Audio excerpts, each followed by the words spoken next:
Tell me about it.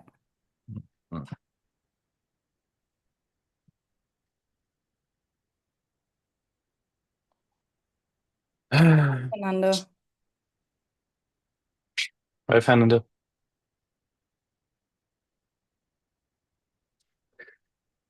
It's time I'm going to share my screen. 9:30. Handing over to you, Eduardo. Hey everybody. Hey everyone. So welcome to this a bit chaotic Neuroccino. Michelle is presenting today, if I'm correct. Mm-hmm. Mich, can you share the link of the paper in the chat?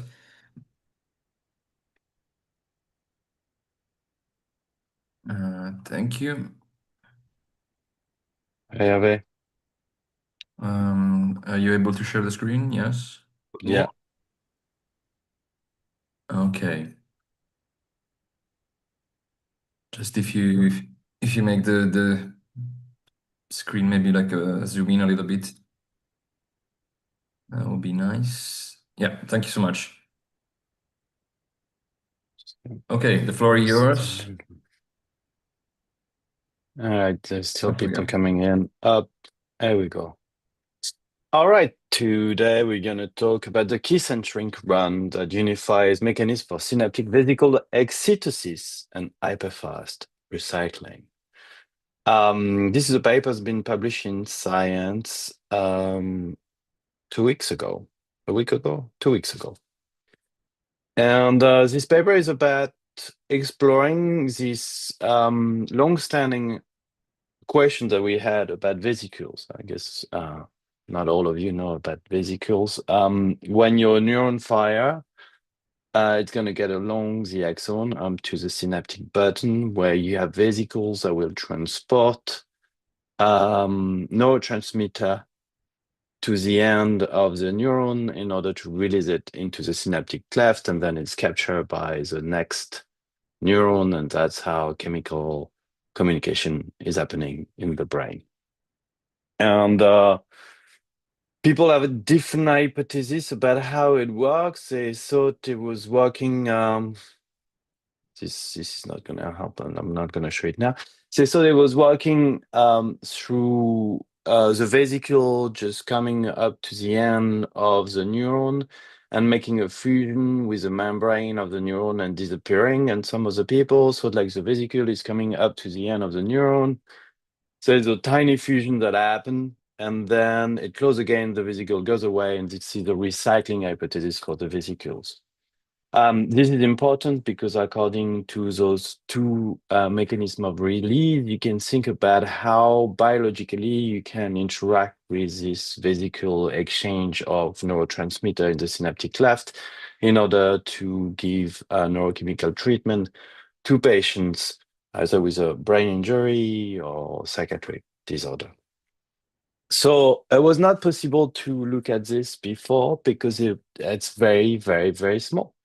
The way you can look at it is only by electron microscopy. The person who discovered it, I think it was over here.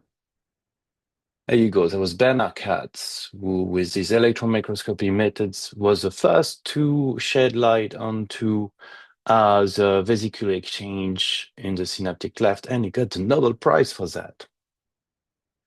But those are static images, and because they're static images, there's no way you can know if the vesicle fusion and disappear, or if it just release and goes away for being recycled. The interesting thing and the real tour de force in the approach from Tao in the science paper is they've been able to combine electron microscopy to have a perfect control, combine optogenetics in order to have a perfect control of the activation of the neuron and the synaptic release with an extremely performant electron microscopy that is doing time electron microscopy to the millisecond. So you can have snapshot a long time of what is going on with the evolution of the vesicle. So you have like some images here of what's happening, you have like this tiny vesicle over here that it's getting close, and then it fuse, and then it got this omega and release the neurotransmitter in the synaptic cleft. Here you have like, like you have the synaptic cleft. Usually when you see it in drawing in books, it's like much larger, but it's actually very thin over here. And this is one neuron and this is another neuron. And like all the neurotransmitter have to do is to go through. Can you see my mouse? Yeah. So all they have to do is just to go through like this tiny space over there. So they did this beautiful like 3D reconstruction where you can have, besides the classical book vision that you look at, that is a simplified version, like you can see like the real complexity of the biology of two neurons communicating together, where in green you have the vesicles over here. You can see the mitochondria sorry, it's over here in orange.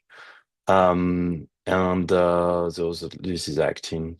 Don't really know what it is, but it's probably very important. And you have the synaptic membrane over here. That's where all the exchange is going to happen. And by doing those time images, what they've been able to see is that you have this kind of process that happen while as vesicle is getting in, like a fusion a little bit with the surface, and then they shrink and they go away.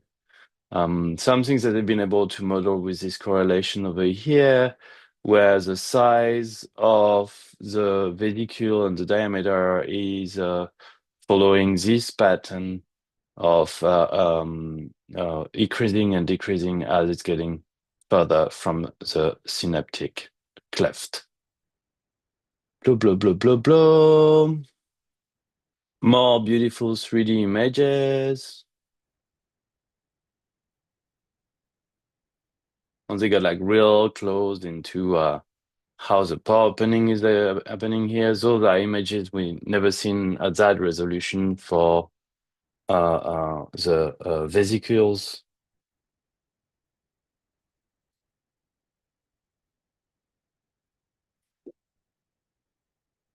Okay, where was it?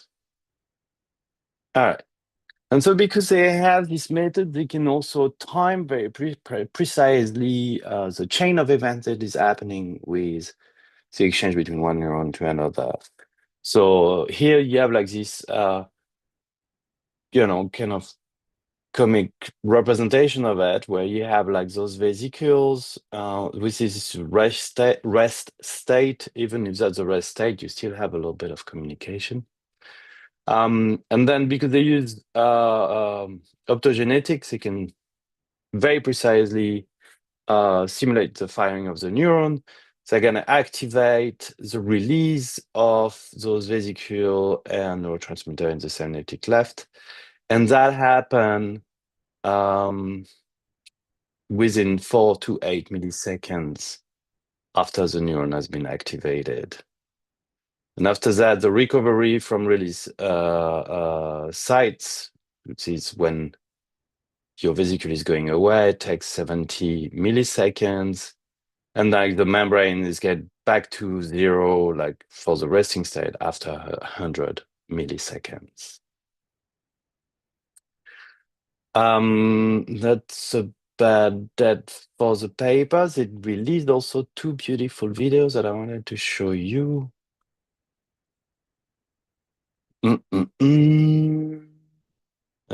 So that's the electron microscopy that you can see going through the sample. That this is exactly what you can see if you have an electron microscope at home. And the 3D reconstruction works that they've been doing, where they can represent you actually how a synapse really look like at this very tiny resolution.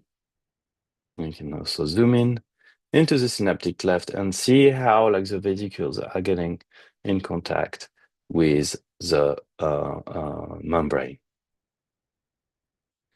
And then in the second one, they made an animation, like an anime of exactly what is going on. And so this is your neuron. You use the optogenetic to stimulate it. And I don't know, I'm just going to go back here.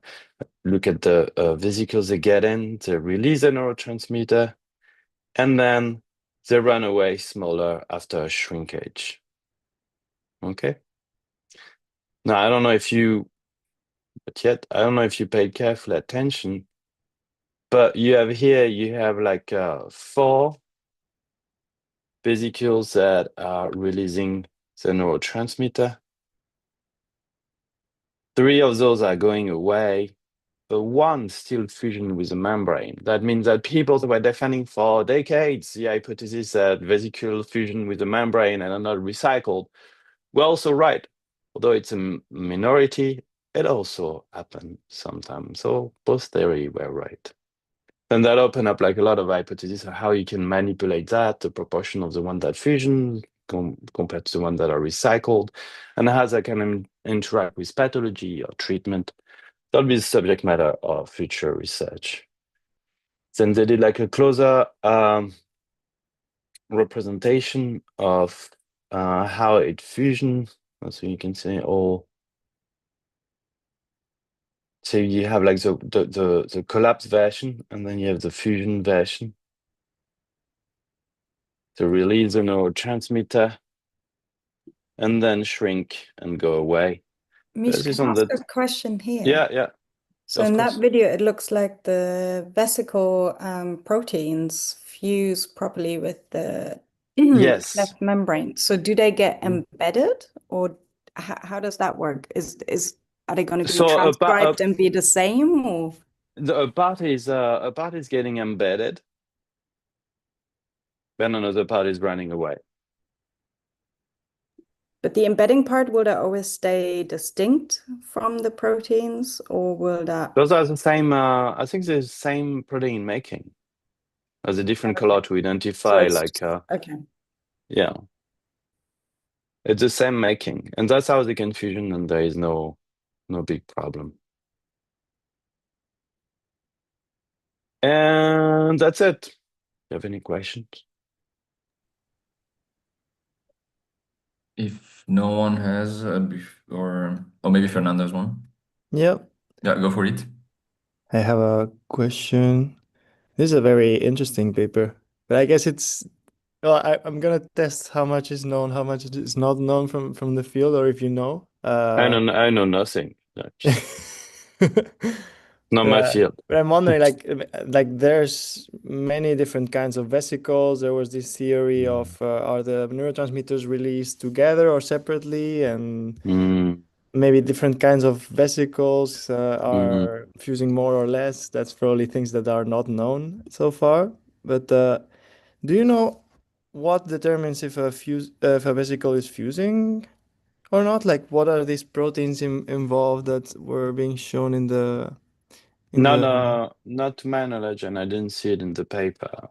To be honest, they just discovered officially 2 weeks ago that some were fusing and some were not. I guess then it opened up many more research to understand why, the proportion, can we manipulate that?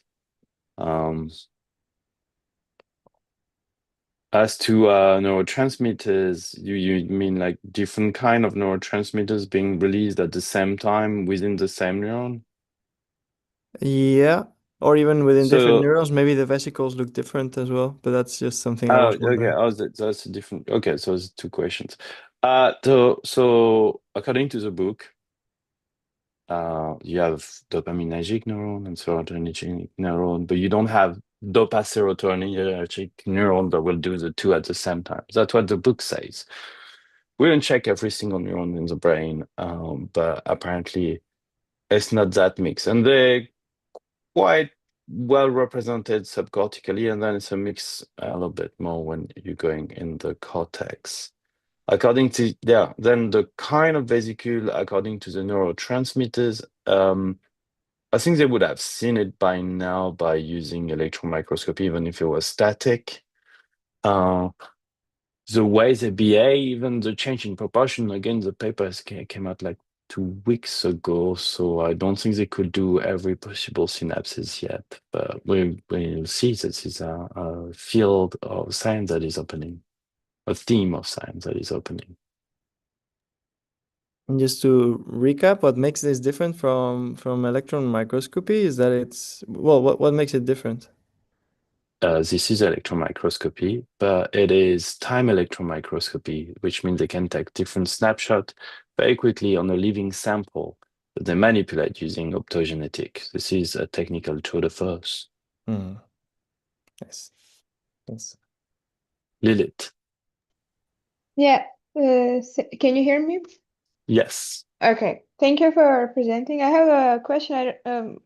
Most likely they didn't discuss it because, as you said, it's just 2 weeks ago published. It's very fresh. But I was wondering if there are some discussion about neurodegeneration. Like, is it possible that something is wrong with these vesicles? And if we know, and as you said, if we can manipulate it, maybe something. Yeah.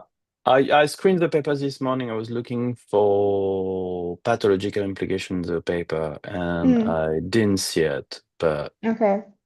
obviously, if you want to talk about the impact, this is a new biological mechanism in the neurotransmission that is very interesting to manipulate. Although we're not going to be able to measure that in humans anytime soon. This is done in rats in laboratories. Yeah, but still, like if we make some manipulations in some neurons that are degenerating, because it's basically the communication is not working, and that's why the neurons are dying out. So Yeah. Thank you. Mish, can I ask you something? Of course. Do they try to propose some hypothesis on why you would have both the mechanism of collapse and runaway for the vesicles? Because technically, the lipidic bilayer can be absorbed into the synapses. That's the same material, but I assume that, I mean, you have to take it away at a certain point, otherwise the synapse will be expanding too much, and there is just enough space. Good question. I don't know. I didn't read the paper in depth enough to actually reply to that question.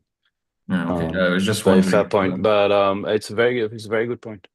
Yeah, because I was wondering if it's a more physiological mechanism, as in there's some motivation to have something like this, or it's more like a mechanical effect where you just like, at a certain point, these synapses cannot expand anymore, so your vesicles are gonna just be like pushed back.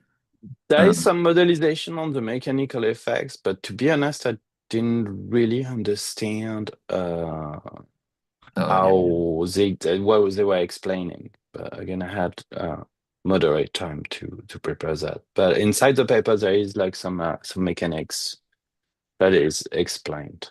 Okay, I'll have a look. Thanks. And Steph? Yes, Steph. Are those two mechanisms considered to be distinct, or is it a continuum across the mechanism between fusion and kiss and run? They're distinct. One is the fusion, and then the vesicle disappears. The other one is kiss and run. So a partially fusion, which will reduce the size of the vesicle, and then it goes away, get recycled, refilled up with, I imagine so, because I didn't take any picture of that, but can refill that with neurotransmitter, then come back and do the same job. And you say it opens up an entire new theme for science. I was wondering where you would hypothesize the biggest impact for now, given that we can't do that in humans yet. Well, that's in the paper. Doesn't have to be The long-term impact is manipulating the proportion of fused versus recapture to increase the release of neurotransmitters in the synaptic cleft for people that are depleted.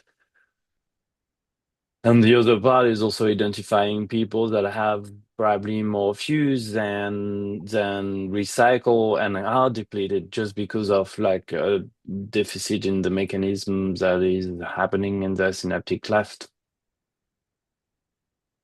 And do we know what the ratio is? So the fusion is a lot less than the kiss, shrink, and run, but do we know, well, what the percentage is between the two and I why didn't. do you have I those did. two mechanisms? So I didn't see. I didn't see the percentage in the paper. And why do we have those two mechanisms? I think it was more presented as validating the hypothesis from before rather than why we have the two. I didn't see it in the discussion, to be honest. Okay. The conclusion they say just we identify a kiss shrink run pathway as the dominant mechanism. So yeah, maybe that's it's this field of cellular science which is bad seeing the unseen. Well, we come from, SH, which is human science, where we try to understand the mechanism. It's a different culture.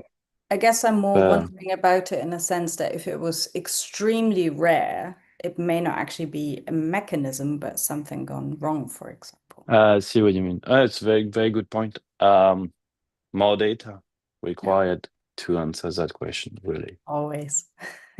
Always. Can I add perhaps? Do you think it's necessary to show this in humans? Because I suspect a fundamental mechanism like this, where you have the vesicles and some of them which disappear into the membrane, some of which are recycled, is kind of a universal thing, right? At least within mammals, but I expect maybe in all organisms. Yeah, that's a standard approach. People have been saying that, but like take another example, which is a proportion of glial cells to neurons in the brain. Like the proportion is outshot in humans, lower in mammals, and even lower in invertebrates. So you can see that you have evolution principles that change actually the proportional, make new mechanism appear in the brain of humans compared to other species, and that's why you cannot always infer that that's a universal mechanism. You need to check at one No, point. that's true, but I do think the cell types and the receptor types, etc., are also a different story from these intracellular mechanisms, right? If you look at mitochondria, for example, those are quite universal, right, in different organisms. But of course, we don't know, right, to which ones they belong, to which kind of, whether it's a more universal mechanism or whether it's species specific. That's true. Well, you have a different kind of mitochondria. You have different ways the mitochondria can adapt to the environment. They also have different genetical code. Some, I imagine, are unique to humans. So I guess even in the infinitely small, you can see differences. It's not because it's small that it is elementary and replicable in every species. But again, it needs to be checked. That's true. But for example, the ATP mechanism, right? The mitochondria do basically them being a powerhouse of the cell in the classical textbooks is a universal mechanism. So I wouldn't be surprised if something like this also kind of. You would think so, but actually, we've been looking into that, and you have a chain of events and how you convert the oxygen and glucose into energy, and the complex that can do that actually can vary from one mitochondria to another, and that are different in different parts of the brain, and are probably also different across species. It's a very dynamic system. Biology adapts real fast. Well, yeah. Well, perhaps I'm not a mitochondria expert, so I don't know. But I would say that the Krebs cycle and these kind of things are very much conserved. That I would argue that some things are just conserved. I think here we don't know, right? But I wouldn't be surprised if this mechanism doesn't change. That's a very good question for a paper in Nature where you actually test those kind of things and being like, oh, how those mechanisms really conserved or might be different. And this is a fundamental scientific question where I don't think everybody agrees, and it has to be checked. Agreed. Yes, Eduardo. Yeah, Anish, another question. I don't know if they mentioned it in the paper. Is there any because I think one of the main points, as far as I can see, is that they were able to better specify the time course of what's happening. Is there any difference for one mechanism as compared to the other? Is it one faster, or is it's about the Oh, same? that's a good question. I didn't Because that pay might be a attention to reason to, I don't that. know, for some pressure to select either one or the other. Yeah, it's a good question. I didn't look into that at all. There was like one slice, I think there was one a figure about the timing somewhere that I showed to you. this one. I don't think they did. Because the recovery is more than 100 milliseconds, which is a relatively long time, you know, for neural events at that scale. I mean, the release is pretty fast. It's a good question. I didn't compare. I was quite amazed they have the precision of the different event that happened. And before we were like, oh yeah, like usually every synapses is about 50 to 100 milliseconds add up into the process that you have in the brain. But here you can see in the example on the little comic drawing as that they happen pretty much at the same time. Okay, interesting. And my memories about cell neurophysiology are a bit old and shaky, but do you remember, like, if I remember correctly, the vesicles have to be built in the cell nucleus, right? And then transported all the way to the synapses. Or is there a mechanism also to refill Um, the vesicles so, directly at the synaptic